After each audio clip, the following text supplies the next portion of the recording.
Welcome back to the channel, and I'm here today with a somewhat atypical video for me because I'm comparing Les Paul style guitars instead of Telecasters. So the question is often asked, is one better off getting a cheap Gibson, such as the Tribute or the Studio, a high-end Epiphone, or a high-end PRS SE line guitar? So the three guitars I'm going to be comparing today are and these are all my own personal guitars. If you watch the channel, they each have their own videos. The Epiphone Traditional Pro 3 Plus, which they no longer make. So I believe I got this guitar in 2019 and no, 2020, and I think the retail price, full retail price, was $600 or $700. I got it on sale on a musician's friend's stupid deal of the day for I think $400. But the closest thing now is probably the Modern, which is I think $700, because this guitar has the split coils, the out of phase position, and the I think it's this one, boost, the active boost. But this also has Gibson 57 Plus and 57 Classic pickups. The current Modern does not. You would have to probably get, I think, the 1959 Les Paul Epiphone, which is $1,000 to get burst bucker pickups. So this is not exactly a guitar you can buy, but it's still a good example of a high-end Epiphone. It's otherwise mahogany body. This has a satin finish, mahogany neck, traditional style tuners. This is a flame maple veneer on this, but otherwise your traditional Les Paul specs with some fancy switching. And again, say that the closest thing to this minus the pickups is $700, or if you don't care about the fancy switching and want Gibson pickups, $1,000 of current models. Then we have this wonderful PRS, and let me say too, this one has a 60s shaped neck, or was modernly thought of as a 60s shaped neck. I sometimes question how precise that was back in those days. But anyway, this is the PRS SE McCarty 594 single cut version. Amazing guitar. It runs 950. It, of course, has the slightly shorter scale length, but mahogany back and, or body rather, and neck, maple top. You can see the maple there. That is not binding. That is the maple. This is a veneer, but you can kind of tell. Even the actual natural grain's not bad on there, but has a shallow carve. So it's not as flamboyant as a traditional PRS would be in the core line, but this has a very fat neck. It probably has the fattest neck of all my guitars. It's supposedly closer to a 59 Les Paul neck, Graph Tech nut, vintage style tuners, not locking tuners like a lot of PRSs. A wonderful guitar. It has the 58 LT S pickups.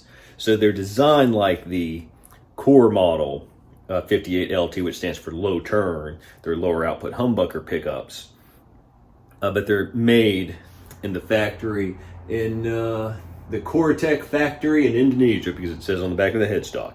But I think that this bridge and tailpiece are what come on the core model. So this is a lot of guitar. And it also has coil splits. It does not have an out of phase or a boost, but this is 950. This is a very new to the market guitar, just came out earlier this year, so you can easily find these, and they do seem to be widely available now. Now the next one is my most recent major guitar purchase. It is a Gibson Les Paul Tribute, which I got from the demo shop. So I did a whole video about this. I'll put the link below for all these guitars, individual videos if you want to see them. But basically what's different, a lot of it's cosmetic. The zebra pickups in terms of appearance, black pick guard, black speed knobs, which I love. black plastics for the tuners. The substantive difference is that this, they called it a Gibson Alnico 5 humbucker. Like I said in the video for this, I'm not aware of a specific pickup. It might be a burst bucker with an Alnico 5 magnet. I think might be something they make, but you can tell the difference in the sound. And this is the traditional, I think it's a 490R pickup. If I'm wrong, you'll see that scrolling across the screen right now. But this has the modern weight relief, so it's pretty light for a Les Paul. Maple top, you can see that's not binding, that's the maple. Mahogany body, maple neck, and it is a, let's see, you can see right there, it's very hard to see, but right in this area, it's lightly stamped mod, but this is a made in the USA Gibson with a satin nitro finish. Doesn't have all the fancy binding and everything. I paid a little more than $1,100 for this guitar on sale in the Gibson shop. To get a standard stock run-of-the-mill one, it's $1,300. It has, they call it a rounded neck. It's a little fuller than a Fender C-shaped neck. So, but it's a great guitar. Of course, the most expensive of these three, but it's a made in the USA Gibson. One thing I will note that some people talk about, these are actually recessed a little bit, not just flush mounted. Down over here on the couch. These are the same, except for this battery, but that's an unusual feature. That's for the active boost, which works really well. But the PRS, and this is one thing, doesn't affect the playability of the guitar, is not. That's just a cost-cutting measure. But you do see on this wood grain is 3-piece body on this. So I'm going to play you some sound samples of all three, let you hear for yourself what they are like, and I'll come back with my final thoughts. Going through the Vox AC10 with a full tone, full drive 2 overdrive in the front of it, starting on the bridge position of the Gibson.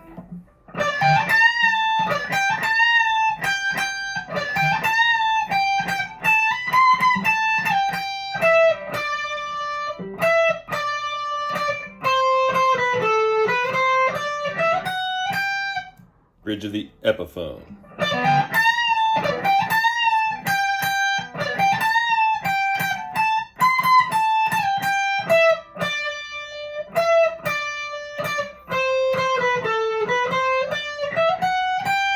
Bridge position of the PRS.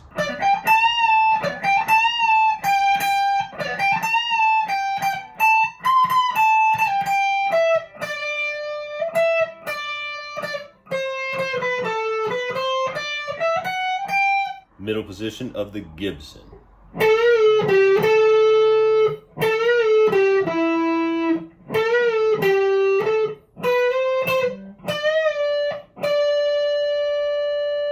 Middle position of the Epiphone.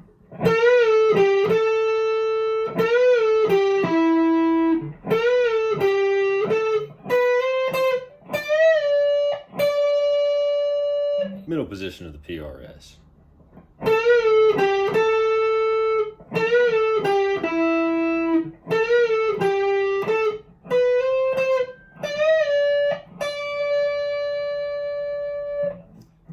Neck position of the Gibson.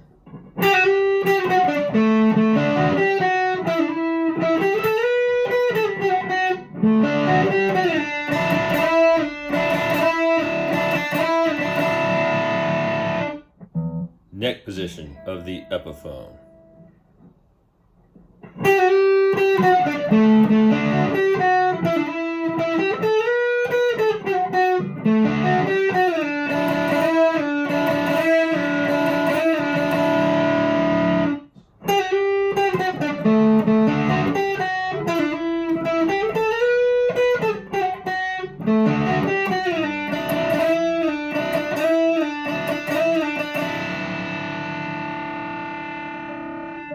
Now going through the ultra gain channel, the Marshall DSL-1 through a Black Star 4x12 cab, starting with the Gibson on the bridge pickup.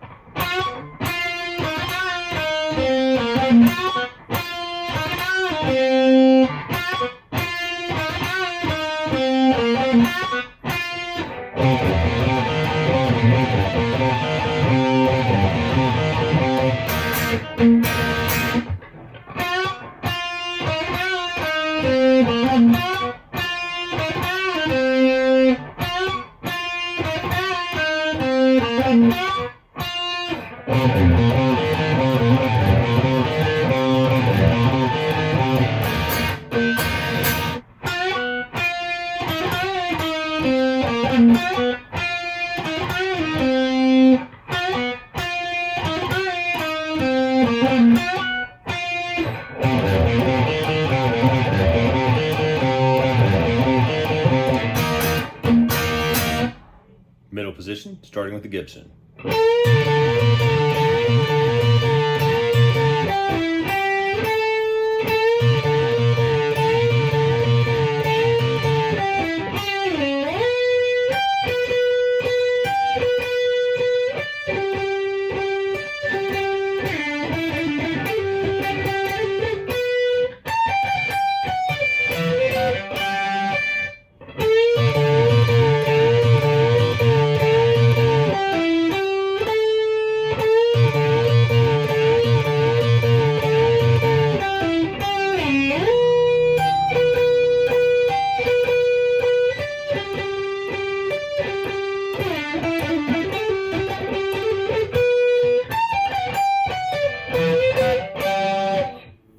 Middle position of the PRS.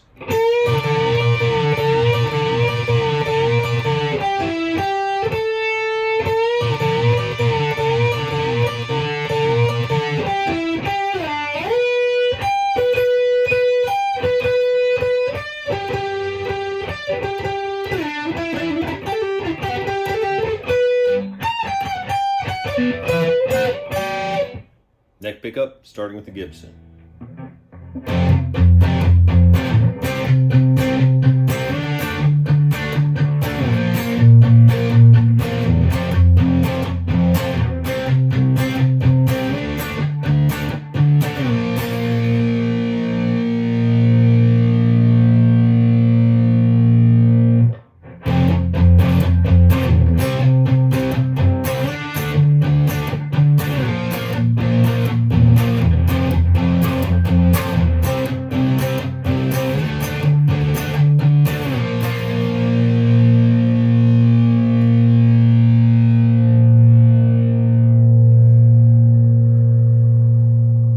Neck position of the PRS.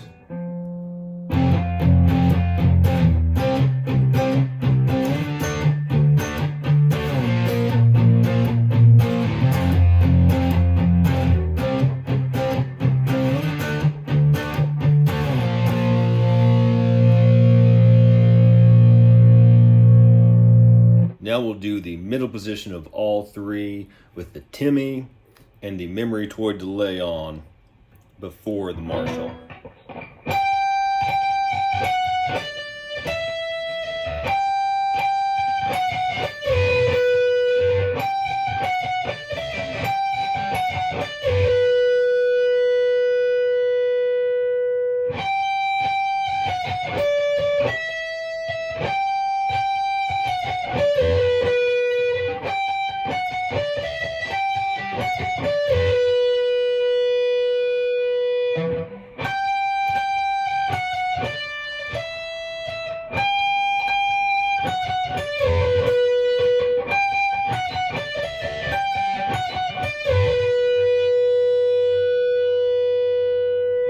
I hope those sound samples were helpful.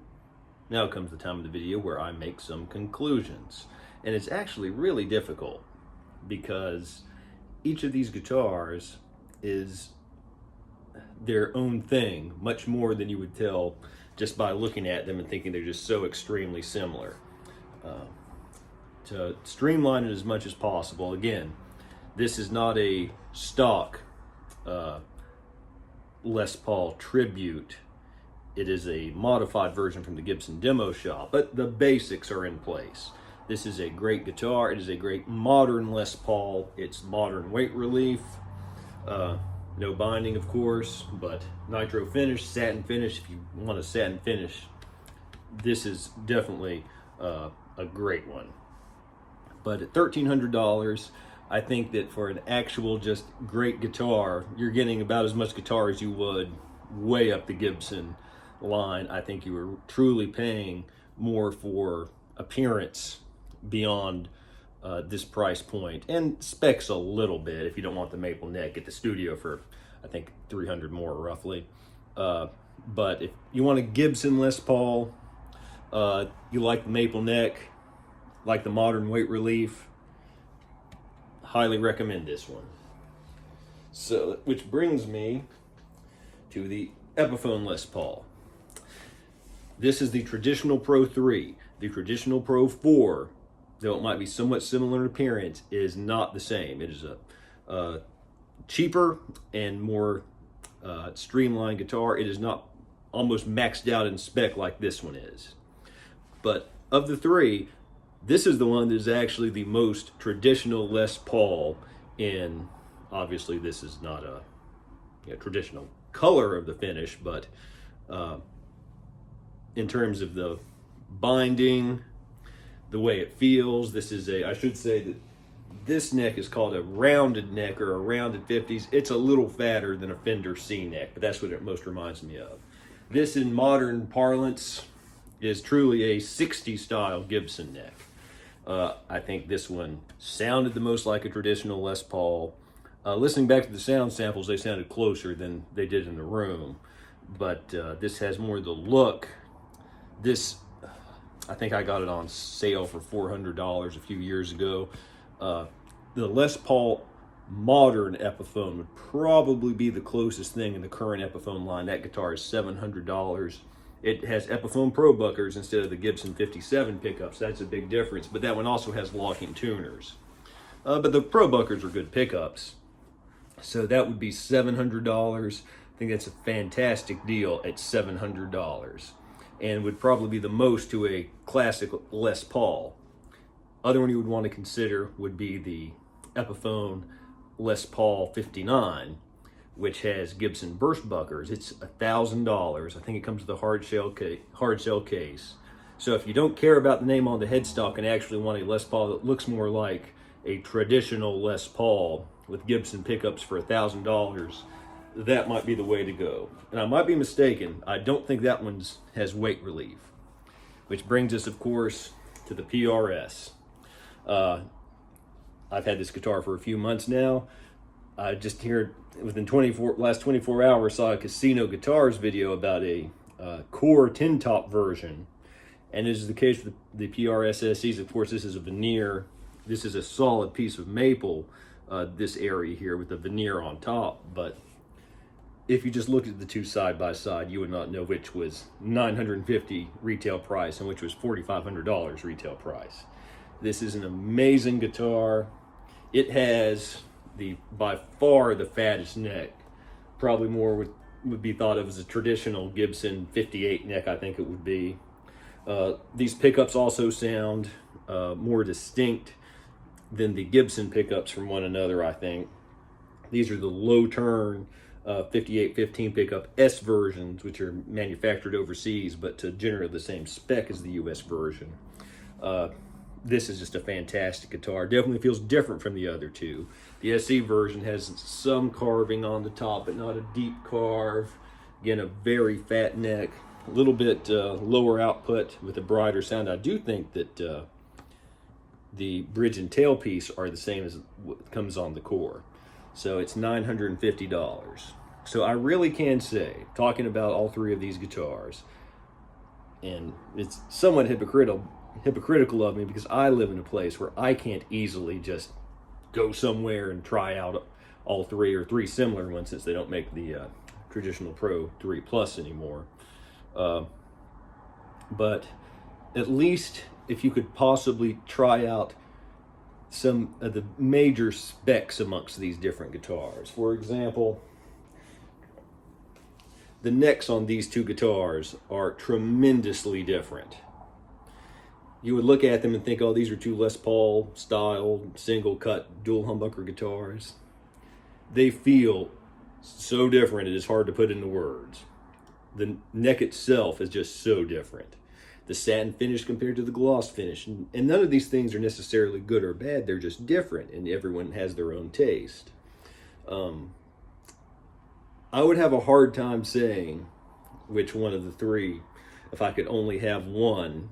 And I'm putting aside sentimental value, saying I didn't have any three of the three and I was trying to choose which one.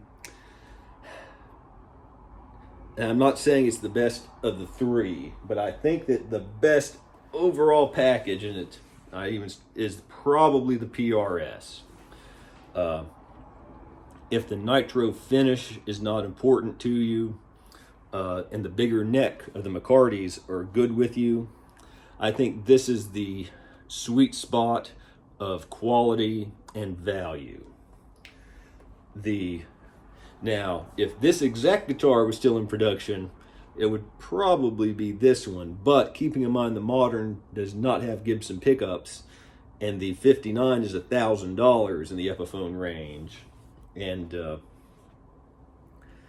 I think that I would go with this one in terms of if I did not have any of the three and had to pick one to buy with my own money, which is not at all to be critical of the Les Paul Tribute.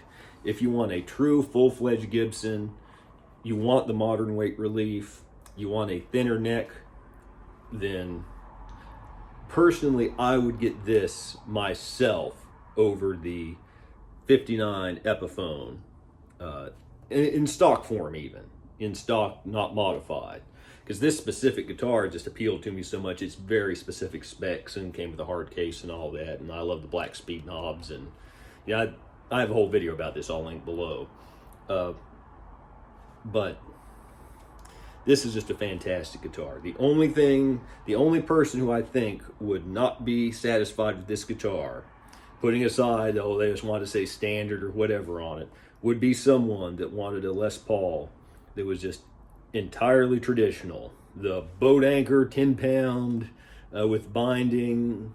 And I'm not saying that as a criticism of being heavy. That's some people like that and think it gives it a better tone. I actually prefer being, a Telecaster and Strat player mainly. I really love this lightweight body. The specs of this appeal to me more. I'm also keeping in mind when I say that you can't buy this. This is the only guitar exactly like this that, to my knowledge, exists, being a modified one. But this one is probably closer to a traditional Les Paul, even though it's not a Les Paul. So, but these are the fun things. You could go back and forth all day. I'm sitting, as I sit here today, I probably have like 8 Telecasters, and my own mind can justify having every one of them. Though I will say, I was thinking about parting with this one after I got this one. But I'm in no hurry to do that now, because they truly are so different in feel and a little different in sound that I'd like to keep them both. And I will say this too. It might seem like it doesn't make a difference, but the 24.594 scale length of the McCarty compared to the 24 3/4 traditional Gibson, you can definitely feel it. You really can, in my opinion.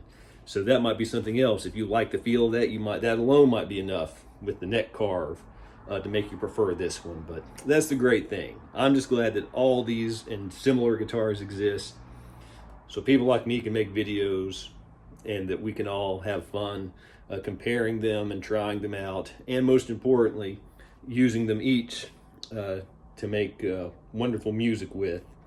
Because it's like I'm sort of paraphrasing things that Lee Anderton and Phil McKnight have said, that the guitar and its various components, you could play this guitar and not tell any difference. Or I should say, you should hear this guitar being played if you were in the audience and not be able to tell the difference between the $950 version and the $4,500 version. But to the player, it does make a difference. The way it feels, the exact way the pickups react, the way it sounds, the way it looks, the way it just makes you feel when you hold it, all create a reaction in you which influences the music you're playing or writing. So the way I feel when I hold this guitar is different than the way I feel when I hold this guitar. It's not better or worse, it's just different. And that's the beautiful thing. It inspires us in different ways. And of course, we can't all, like for example, if you told me I could go get a whale blue tin top PRS SE 24 today, I would run out and get it if you also told me you were giving me the money rather, because I just can't afford to get that at the moment as much as I'd like it. So we have to live within the realm of reality, but it's just great to have all these wonderful options that can inspire us in different ways. I think you can't go wrong with any of them. You just have to look at your own personal preferences. So if you have any questions about these guitars or anything in the video, please leave them below. Please like and subscribe. And until next time, keep on rocking.